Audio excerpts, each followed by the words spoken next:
ऐसे ही का नाम ये कंबोजलाल है, कैसा ही रंगो रूप है, पैसा ही माल है।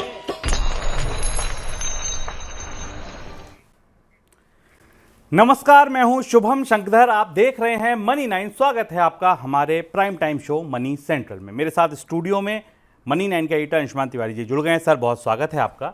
मनी सेंट्रल की शुरुआत करें उससे पहले आपको बता दें आज शो में कौन सी बड़ी खबरें शामिल की गई हैं। शुरुआत गेहूं की खबर के साथ होगी। गेहूं की महंगाई पर चिंता में सरकार। गेहूं की खरीद पिछले साल के मुकाबले आगे निकल गई है, लेकिन इसके बाद भी स्टॉक को लेकर चिंता है। इसका महंगाई पर क्या असर होगा, ये जानेंगे। अनब्रांडेड ज्वेलरी के आयात पर सख्ती की तैयारी, क्यों ऐसा हो रहा है, क्या शक है, इसको समझेंगे। क्यों खत्म हो रहे कपड़े इलेक्ट्रॉनिक्स के डिस्काउंट, जो डीप डिस्काउंट थे, वो कंपनियां घटा रही हैं, इसकी क्या वजह है, ये समझेंगे। फिर दिन की बड़ी खबरें। नहीं थम रही महंगाई, क्या होगा ब्याज दरों का। जी हां, दूध महंगा, टोल महंगे, तमाम चीजें महंगी हो रही हैं। तो ऐसे में अगर महंगाई बढ़ती गई तो क्या ब्याज दरें कम होंगी। नई सरकार तो कल बन जाएगी, लेकिन क्या नई सरकार इन महंगाई के संकेतों के बीच ब्याज दरों पर कोई निर्णय ले पाएगी, क्या ऐसा कुछ कह पाएगी, या आरबीआई क्या करेगा, ये समझेंगे। दिन की दूसरी बड़ी खबर, चुनाव नतीजों से पहले झूमा शेयर बाजार। आज शेयर बाजार की रैली जबरदस्त थी। कल एग्जिट पोल के नतीजों को देखकर, एग्जिट पोल के जो भी आंकड़े सामने आए, उसके बाद आज शेयर बाजार ने जबरदस्त तेजी दिखाई। 3-3%, 2.5% प्रमुख सूचकांकों में तेजी देखने को मिली। आज बाजार के सारे इंडेक्स ऐसे थे जिसमें तेजी थी। इस बीच एफआईज ने क्या किया बाजार में, ये समझेंगे। और पाकिस्तान से भारत में हो रहे साइबर हमले, कौन कर रहा, क्यों कर रहा, कहां हो रहे, ये पड़ताल करेंगे दिन की एक और बड़ी खबर में। शुरुआत गेहूं की खबर के साथ। गेहूं की सरकारी खरीद में पिछले साल के मुकाबले बढ़ोतरी के बावजूद केंद्रीय पूल में गेहूं का स्टॉक औसत से कम है। पहली जून तक केंद्रीय पूल में गेहूं का कुल स्टॉक 300.9 लाख टन दर्ज किया गया, जो 2008 के बाद जून की शुरुआत में सबसे कम स्टॉक है। इस साल पुराने गेहूं का कम स्टॉक बचा था, जिस वजह से खरीद बढ़ने के बावजूद सरकारी गोदाम में गेहूं का भंडार औसत से नीचे है। गेहूं की सरकारी खरीद की बात करें तो अब तक सरकारी एजेंसियों ने किसानों से 264 लाख टन से ज़्यादा गेहूं की खरीद कर ली है। सर, कीमतों पर इसका क्या असर होगा।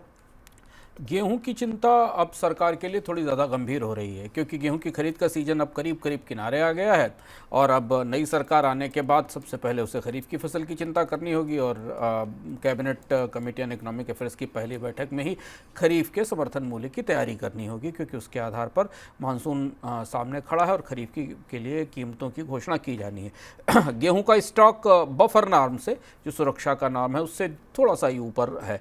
और अब इस खरीद के बाद मौजूदा परिस्थिति में सरकार के पास गेहूं का पर्याप्त स्टॉक नहीं है। जो लोग नियमित मनी सेंट्रल देख रहे हैं उन्हें बता चुके हैं कि पिछले हफ्ते ही हमने आपको संकेत दिया था कि सरकार को गेहूं का आयात खोलने की नौबत आ सकती है, क्योंकि अब इतना गेहूं बाजार में उपलब्ध नहीं है और सरकार के पास नहीं आ रहा है कि वो गेहूं की ज़रूरत और मांग को पूरा कर सके। जो प्रधानमंत्री गरीब कल्याण अन्न योजना, उसके लिए भी अनाज की ज़रूरत है और इसलिए गेहूं की महंगाई आने वाले समय में रिजर्व बैंक के लिए और सरकार के लिए चुनौती बनी रहेगी। आयात कब खोला जाता है, किस तरह से खोला जाता है, इस पर भी फैसला नई सरकार आने के बाद होगा और कैसे और कहां से आयात होगा और वो किस कीमत पर आएगा, क्या वो भारतीय बाजार में कीमतों को प्रभावित करने में सक्षम होगा, ये बात हमें बाद में पता चलेगी। लेकिन गेहूं का सीज़न अब पूरा हो गया। स्थितियां लगभग पिछले साल जैसी, बल्कि पिछले साल से कुछ ज़्यादा ही चुनौतीपूर्ण है। हालांकि सरकार के लिए राहत की बात यह है कि चावल का स्टॉक केंद्रीय पूल में बेहतर है और खरीफ की फसल अच्छे मानसून के कारण बेहतर होती है।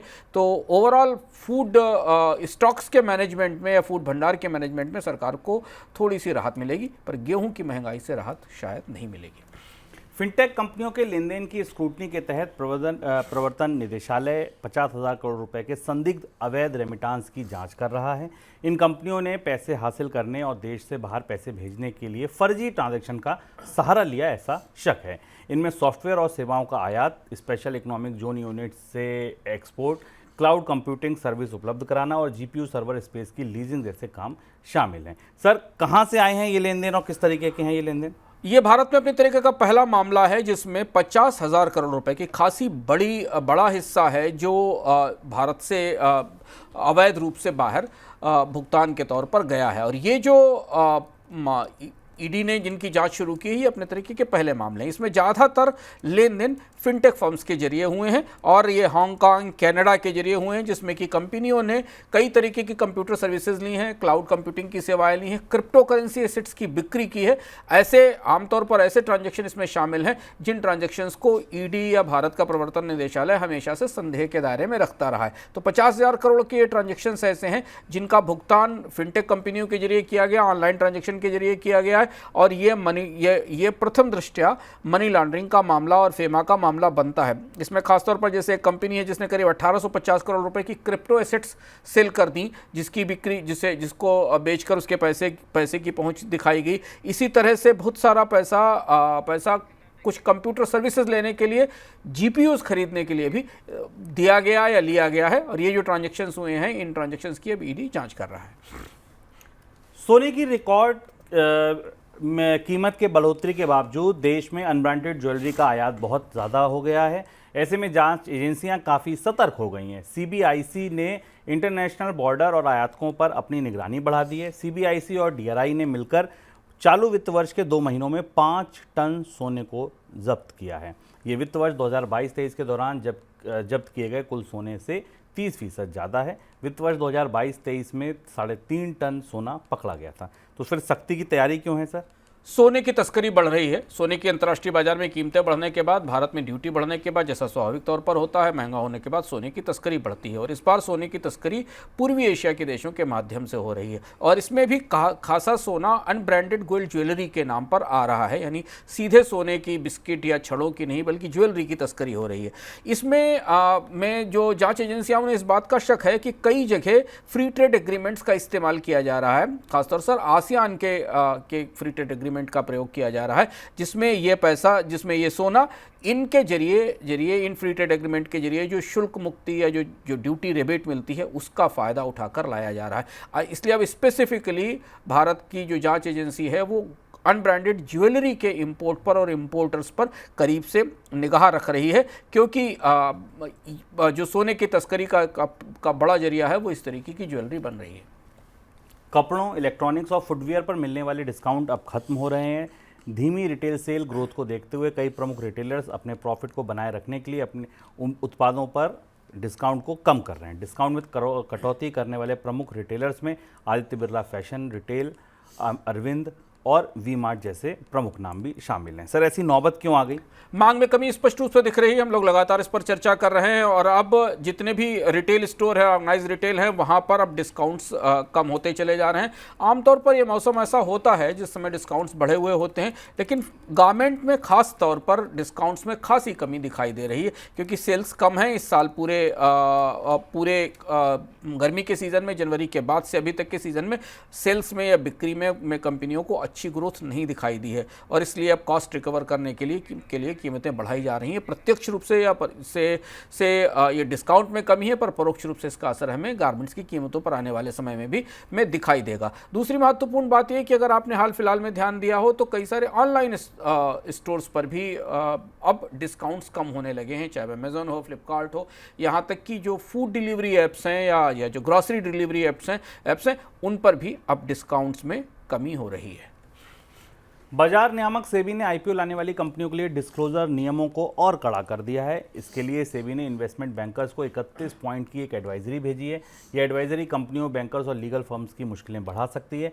अधिक खुलासा करने के चलते ऑफर डॉक्यूमेंट पहले से ज़्यादा बड़े और भारी भरकम हो सकते हैं। आईपीओ को मंजूरी मिलने में अधिक समय भी लगेगा। सर, क्या प्रमुख बदलाव हो रहे हैं? सेबी ने जैसा कहा था कि वो आईपीओ को लेकर जो जानकारी दी जाती है उसे और ज़्यादा सख्त करेगी, ताकि कंपनियों से और ज़्यादा सूचनाएं मांगी जा सके, जो कि निवेशकों के लिए ज़रूरी है। और इसमें 2-3 महत्वपूर्ण, काफ़ी लंबा दस्तावेज है जो मर्चेंट बैंकर्स को दिया गया और जो डीएचआरपी फाइल करेंगे, ड्राफ्ट रेड हेरिंग प्रॉस्पेक्टस, उसमें इन्हें शामिल करना होगा। एक महत्वपूर्ण बात इसमें यह है कि अब बैंकर्स को ये बताना पड़ेगा रजिस्ट्रार ऑफ कंपनीज़ को कि अगर पिछले सालों में जो आईपीओ लाने वाली कंपनी उसने अपने पिछले सालों में कहीं कोई आरओसी रिटर्न मिस किया है क्या, और इसके बारे में कोई सूचना नहीं दी, जिससे कि कंपनी रेगुलेटर को यह बता सके कि उसने समय पर रिटर्न फाइल नहीं किया था। इसके अलावा बैंकर से कहा गया है कि कोई भी एंटिटी या कोई भी पर्सन जो कंपनी के आर्टिकल ऑफ एसोसिएशन के तहत स्पेशल राइट्स रखता है। आमतौर पर जब कंपनियां बनाई जाती हैं तो बोर्ड में कुछ लोगों को स्पेशल राइट्स के तौर पर शामिल किया जा सकता है शेयर होल्डर एग्रीमेंट में। इन्हें कैंसिल करने की सूचना भी खास तौर पर दी जाए, क्योंकि ऐसा पाया गया है कि इस मामले से कई सारी अनियमितता मिली हैं। और इसके बाद जैसा शुभम ने बताया कि मर्चेंट बैंकर्स का कहना है कि ये सारी सूचनाएं लाने के बाद जो ड्राफ्ट हेयरिंग प्रॉस्पेक्टस है वो बड़ा होगा और इसकी मंजूरी में समय लगेगा, पर सेबी ने ये बदलाव शुरू कर दिए हैं। बाजार पूंजीकरण के हिसाब से देश की टॉप 100 लिस्टेड कंपनियों के लिए बाजार नियामक सेबी ने मीडिया में आई किसी भी बाजार अफवाह की पुष्टि या खंडन एक निश्चित अवधि के भीतर करना अनिवार्य कर दिया है।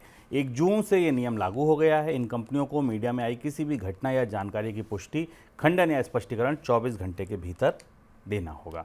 सर, कंपनियां इससे कैसे निपटेंगी? इस पर पिछले साल से चर्चा चल रही थी, हमने विस्तार से बात की थी। अंततः यह नियम आ गया जिससे कंपनियां डर रही थी, बच रही थी और इसका विरोध कर रही थी। तो पहले चरण में 100 जो कंपनियां हैं सूचीबद्ध कंपनियां, उन्हें यह नियम पालन करना पड़ेगा और 1 दिसंबर के बाद 250 और कंपनियों पर इसे लागू किया जाएगा। ये नियम खासा सख्त है। कंपनियों के लिए आदेश है कि अगर कोई भी, ये र्यूमर वेरिफिकेशन नेटवर्क इसका नाम है, अगर कोई भी कंपनी के खिलाफ, कंपनी को लेकर किसी भी तरीके की अफवाह या चर्चा बाजार में है जो उसकी शेयर कीमतों को प्रभावित करती है, जैसे उसको मिलने वाला कोई ऑर्डर, उसके खास साथ होने वाली कोई रेगुलेटरी कार्रवाई, उसके कोई व्यापारिक समझौते या किसी तरीके का परिवर्तन बोर्ड में या कंपनी के कामकाज में, अगर ऐसा कुछ है और सूचीबद्ध कंपनी है तो उससे 24 घंटे के भीतर इसकी पुष्टि या इसका खंडन करना पड़ेगा। और ये अपने आप में खासा बड़ा काम है, क्योंकि कंपनियों को अब लगातार एक पूरा सिस्टम बनाकर, लोगों को लगाकर अपने बारे में चल रही सूचनाओं की जानकारियां लगातार पर लेनी होगी। ऐसा इसलिए क्या कहा जा रहा है कि बहुत सारी ऐसी सूचनाएं जो अंततः पुष्ट नहीं होती हैं, जो अपुष्ट सूचनाएं होती हैं, उनके आधार पर बाजार में स्टॉक्स में मूवमेंट होता है, उसमें बढ़ोतरी होती है और एक किस्म से वो स्पेकुलेटिव ट्रेडिंग के दायरे में आते हैं। और इसलिए अब ये प्रक्रिया इन 100 कंपनियों के लिए महत्वपूर्ण होने वाली है। इनको लागू करना पड़ेगा। यदि आप निवेशक हैं तो इन कंपनियों की तरफ से आने वाली सूचनाएं, स्टॉक एक्सचेंज में इनकी तरफ से जारी की जाने वाली जानकारियों पर करीब से ध्यान रखें, क्योंकि बहुत सारी बातें आपको स्टॉक मार्केट में से सुनने को मिलती हैं जो वास्तविक और सच नहीं होती। वित्त मंत्रालय की तरफ से लिस्टेड सरकारी बैंकों और बीमा कंपनियों के लिए शेयर होल्डिंग नियमों में दी गई छूट आगे भी बढ़ सकती है। फिलहाल ये छूट अगस्त तक थी, लेकिन अब सरकार अगस्त के बाद भी इसे लागू रख सकती है, ऐसी चर्चा है। नियमों के मुताबिक लिस्ट कंपनी होने के 3 साल के भीतर प्रमोटर को कंपनी में कम से कम 25% शेयर लिस्ट कराने होते हैं, लेकिन कई सरकारी कंपनियों को फिलहाल इसमें छूट है और ये छूट आगे भी जारी रह सकती है। सर, ऐसा क्यों हो रहा है? देखिए, एक बार फिर सरकार अपने ही बनाए नियम को पालन करने से पीछे हट रही है। ये नियम सरकार और सेबी ने मिलकर बनाया था कि जो भी कंपनी शेयर बाजार में सूचीबद्ध होगी उसे अपनी 25% हिस्सेदारी 3 साल के भीतर पब्लिक को देनी पड़ेगी। शुरुआत हुई LIC के साथ। LIC जब आई और LIC को पिछले साल ही काम कर लेना था, उसके बाद LIC को अभी बढ़ोतरी, इस समय में सीमा में बढ़ोतरी दी गई और अब इसके बाद इसे कई सारे बैंकों और बीमा कंपनियों के लिए, सरकारी बीमा कंपनियों के लिए, इसके लिए भी खोला जा रहा है। खासतौर से bank of Maharashtra, overseas bank, UCO bank, central bank, Punjab national bank, इन सबको अभी तक अपनी हिस्सेदारी घटाकर 75% पर लानी थी, लेकिन अब ये सब लंबे समय तक अधिक इक्विटी, अधिक हिस्सेदारी के साथ काम कर सकेंगे। यहाँ एक बड़ा नैतिक सवाल है, जो ये कि अगर सेबी या नियामक सरकार की कंपनियों को ही ये नियम पालन करने के लिए बाध्य नहीं कर पाते, तो फिर निजी कंपनियों से इसे पालन करने के लिए कैसे कहा जाएगा? सरकारी कंपनियां शेयर बाजार में सूचीबद्ध होने की दृष्टि से किसी भी निजी कंपनी के बराबर होती हैं, और जो नियम एक निजी कंपनी पर लागू होते हैं सूचीबद्ध होने के लिए, लिस्ट होने के लिए, वो सरकारी कंपनी पर भी लागू होते हैं। लेकिन अभी स्थिति ये है कि कई सारे बैंकों में सरकार की हिस्सेदारी 95%, 96%, 93%, 98% तक बनी हुई है और इस हिस्सेदारी को कम किए बिना इनके प्रबंधन में आम लोगों की, बाकी लोगों की भागीदारी नहीं हो सकती। आगे बढ़ते हैं दिन की सबसे बड़ी खबरों की तरफ।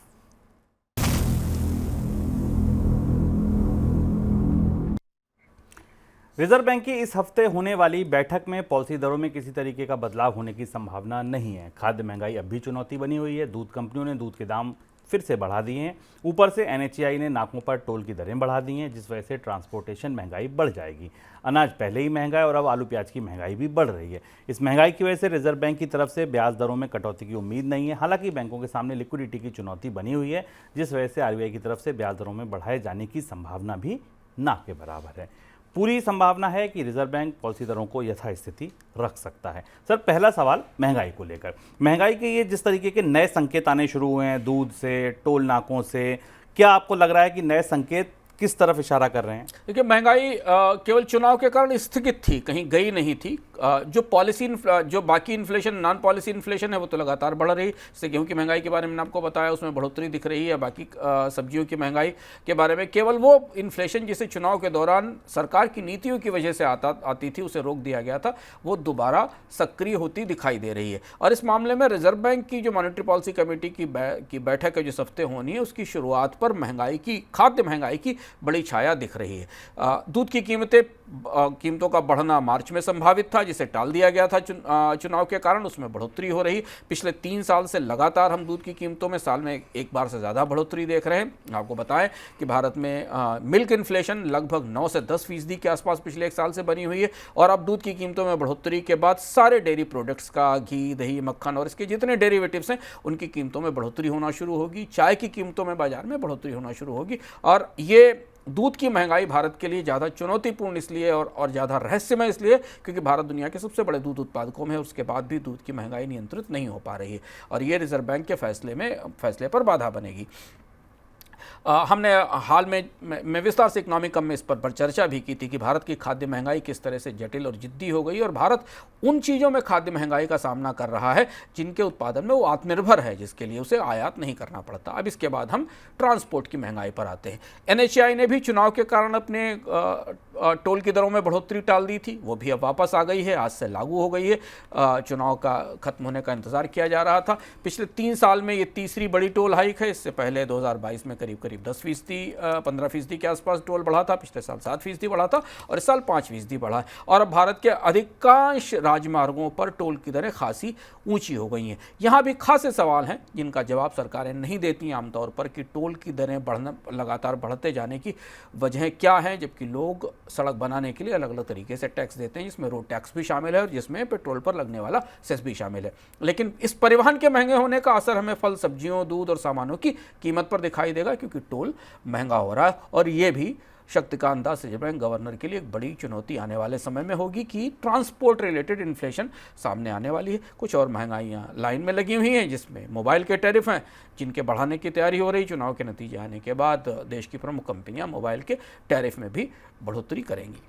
सर, ब्याज दरों पे तो फिर मान के चलें अभी लंबा इंतजार बाकी है। ब्याज दरों में कमी की कोई गुंजाइश नहीं दिखाई देती। रिजर्व बैंक का गवर्नर इस बात से संतुष्ट होंगे तो उन्हें ब्याज दरों में कम करने की और भी जरूरत नहीं दिखाई देगी क्योंकि भारत की आर्थिक विकास दर 7% से के आसपास बनी हुई है। ब्याज दरों में कमी के जरिए आमतौर पर यह होता है कि इकोनॉमी को पंप प्राइम किया जाएगा, सस्ती पूंजी उपलब्ध करी जाएगी। अगर सरकार के GDP के आंकड़े देखें तो भारतीय अर्थव्यवस्था इतनी महंगी ब्याज दर पर भी बढ़ रही है, ग्रो कर रही है, चाहे क्रेडिट की ग्रोथ बनी हुई है और इस महंगाई के बावजूद भी कोई बड़ा असर नहीं पड़ रहा है। अगर आप GDP के आंकड़ों को देखें मोटे तौर पर, हालांकि भीतर क्या है जिस पर हमने विस्तार से चर्चा भी की थी पिछले सप्ताह, ऐसी स्थिति में RBI के लिए अभी फिलहाल ब्याज दरें कम करने की कोई गुंजाइश नहीं दिखाई देती और खाद्य महंगाई सबसे बड़ी चुनौती है जिसका कोई हल पिछले 1 साल में नहीं निकला है। नई सरकार को आने के बाद नए सिरे से सोचना होगा कि भारत में उन चीज़ों की महंगाई क्यों बढ़ रही है जिनका उत्पादन भी बढ़ रहा है। उन सारी चीज़ों का जिनका उत्पादन बढ़ा है उनकी महंगाई में भी बराबर बढ़ोतरी हुई है।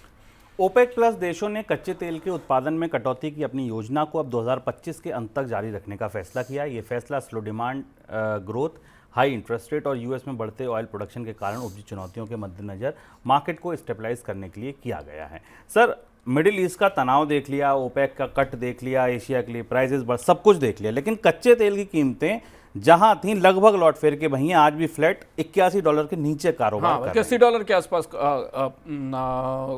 क्रूड की कीमतें दिख रही।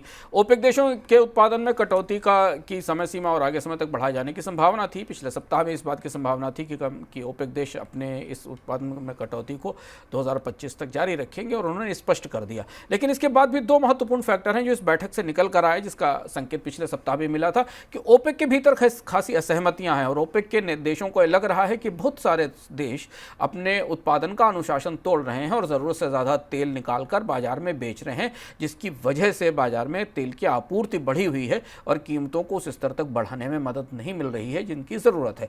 दूसरी चीज़ ये कि चीन की अर्थव्यवस्था में मांग में रिकवरी की उम्मीद आई है, उसके आंकड़े दिखाई दिए, लेकिन उसके बाद भी बाजार में आपूर्ति की परिस्थिति ऐसी है कि ओपेक देशों के सामने और कोई विकल्प नहीं था कि वो उत्पादन में कटौती को लंबे समय तक जारी रखें। बल्कि उस बैठक में यह भी निकला है कि इसके बाद जब उत्पादन में कटौती को वापस लिया जाएगा, यानी उत्पादन में बढ़ोतरी शुरू की जाएगी, तो वो भी बेहद धीमी गति से की जाएगी। यानी आप मान के चल सकते हैं कि एक और बड़ी बढ़ोतरी, एक और साल पूरा निकल सकता है 2025 के बाद, जब ओपेक देश अपने उत्पादन में बढ़ोतरी को रोककर रखेंगे। लोकसभा चुनाव नतीजों से पहले आए एग्जिट पोल के रिजल्ट के बाद भारतीय शेयर बाजार में जोरदार उछाल दिखा। एग्जिट पोल रिजल्ट में मौजूदा सरकार के बने रहने की भविष्यवाणी की गई। इस भविष्यवाणी के बाद सोमवार को सेंसेक्स और निफ्टी नई रिकॉर्ड ऊंचाई पर पहुंच गए। सेंसेक्स ने 76,738 की रिकॉर्ड ऊंचाई को छुआ, जबकि निफ्टी 23,338 की रिकॉर्ड ऊंचाई पर पहुंचा। सोमवार को सभी सेक्टर इंडेक्स में उछाल दर्ज किया गया। Bank, realty, oil and gas में सबसे ज़्यादा तेजी दिखी। शेयरों की अगर आप बात करें तो सेंसेक्स में सबसे ज़्यादा बढ़त देने वाली कंपनियों में सरकारी कंपनियों के शेयर रहे।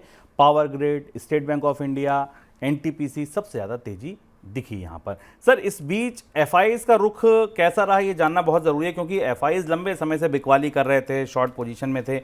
अब क्या आगे रुख दिख रहा है आपको? एफआईज के आंकड़े हमारे पास शाम तक मिलेंगे, पर जो शुरुआती संकेत हमें दिखाई दिए, अगर आप एफआईज की पोजीशंस, जिन शॉर्ट पोजीशन जिन स्टॉक्स में बनी हुई थी, उनमें हमें अपेक्षाकृत उतनी तेजी नहीं दिखाई दी जितनी तेजी में बाकी स्टॉक्स में दिखाई दी। आज की जो रैली थी, जो एग्जिट पोल की से आई हुई संभावनाओं के आधार पर थी, और संभावना थी कि बाजार आज तेज खुलेगा और सपोर्ट लेवल्स बेहतर होंगे, जो कि पिछले सप्ताह के दौरान हमने तेज गिरावट देखी थी, और उसका असर हमें आज दिखाई दिया। इसलिए क्रॉस द बोर्ड सारे स्टॉक्स में खरीद आई, सारे स्टॉक्स को सपोर्ट मिला। कितनी शॉर्ट कवरिंग हुई, ये आंकड़ा हमें कल तक उपलब्ध होगा, क्योंकि एफपीआईज के शॉर्ट्स अभी बने हुए हैं और बड़े पैमाने पर शॉर्ट्स बने हुए हैं। बाजार अब यहाँ से ठहरकर एग्जिट पोल का वास्तविक नतीजों का इंतजार करेगा, क्योंकि पिछले अगर 2 हफ्तों में 3 हफ्तों में देखें तो विदेशी निवेशकों ने करीब 25,000 करोड़ से ऊपर की बिकवाली बाजार में की है। तो अगर विदेशी निवेशकों के लिहाज से देखा जाए तो उनके लिए आज बेचने का मौका था, क्योंकि उनके पास और बेहतर विकल्प थे और ज़्यादा बेहतर स्टॉक्स ऊपर थे। लेकिन डोमेस्टिक इन्वेस्टर्स ने ठीक ठाक सपोर्ट बाजार को दिया, और उसके आधार पर आज हमने दोनों सूचकांकों में रिकॉर्ड तेजी देखी। और 2021 के बाद शायद ये अभी तक की 2021 की तुलना में अगर आप देखें तो ये सबसे बड़ी तेजी है। लगभग जब सेंसेक्स 76,500 से ऊपर और निकल गया, और निफ्टी ने करीब 23,250 से ऊपर के स्तर का कुछ हुआ। पाकिस्तान में बैठे कई हैकर्स भारतीय डिफेंस और आईटी सिस्टम पर लगातार साइबर हमले कर रहे हैं। Cyber security firm Quick Heal के मुताबिक चुनावों के दौरान पाकिस्तान में बैठे हैकर्स ने कई बार साइबर अटैक किए। अधिकतर हमले साइबर कॉपी और ट्रांसपेरेंट ट्राइब के नाम से हैकर समूह की तरफ से हुए हैं। सर, किस तरीके के अटैक हैं ये? साइड कॉपी और ट्रांसपेरेंट ट्राइब नाम के 2 Pakistani based cyber hacker group हैं, जो भारत में डिफेंस इंस्टॉलेशंस को, डिफेंस आईटी सिस्टम्स को निशाना बना रहे हैं। पाकिस्तान से साइबर हैकिंग का ये बिल्कुल नया मामला है। भारत के साइबर हैकिंग की शिकायतें या घटनाएं चाइना से तो आती रहती हैं, लेकिन ये पहला ऐसा बड़ा मौका है जब पाकिस्तान से संगठित रूप से भारत के सरकारी सिस्टम पर, डिफेंस सिस्टम पर साइबर हमले किए गए। और इसमें ज़्यादातर मैलवेयर अटैक्स हैं, यानी मैलवेयर भेजकर सिस्टम को करप्ट करके उससे सूचनाएं निकालने की कोशिश की गई है। इसमें फिशिंग ईमेल्स हैं और इसके अलावा कई सारे मैलवेयर्स हैं जो छोड़े गए हैं, और इससे भारतीय सिस्टम्स के भीतर से सूचनाएं और जानकारी निकालने की कोशिश हुई है। आगे बढ़ते हैं झटपट खबरों की तरफ।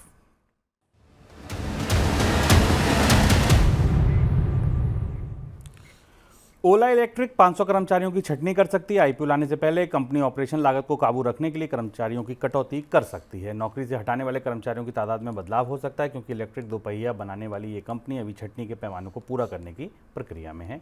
जापान का सॉफ्टबैंक ग्रुप भारत में अपने सबसे बड़े दाव में से एक पेटीएम से इस महीने पूरी तरीके से बाहर निकल सकता है। जापान की कंपनी को 150 से 200 मिलियन डॉलर निवेश घाटा इस महीने में हुआ है। पेटीएम में सॉफ्टबैंक की हिस्सेदारी मार्च 2024 के आखिर में घटकर 1.4% हो गई, क्योंकि सॉफ्टबैंक पिछले कुछ साल से तेजी से अपनी हिस्सेदारी बेच रहा है। पेमेंट फर्म पेटीएम में सॉफ्टबैंक की हिस्सेदारी की बिक्री ब्लॉक सौदों और खुले बाजार के लेन देन के माध्यम से हुई है। भारत में चीन से बढ़ते स्टील इंपोर्ट को लेकर कई भारतीय कंपनियों ने आपत्ति जताई है। इस साल देश में स्टील इंपोर्ट में जोरदार बढ़ोतरी हुई है और अधिकतर इंपोर्ट चीन से हो रहा है। आशंका ये भी है कि आने वाले दिनों में चीन के सस्ते इंपोर्ट की भारत में डंपिंग बढ़ सकती है। चीन से सस्ते इंपोर्ट की वजह से भारतीय स्टील कंपनियों के कारोबार पर असर पड़ सकता है। इस हफ्ते होने वाली स्पेक्ट्रम नीलामी सुस्त रहने के आसार हैं। टेलीकॉम डिपार्टमेंट के आंकड़ों के मुताबिक स्पेक्ट्रम नीलामी के लिए बोली देने वालों से इकट्ठा की जाने वाली अर्नेस्ट मनी डिपॉजिट पिछले 6 नीलामी राउंड में सबसे कम रहने का अनुमान है।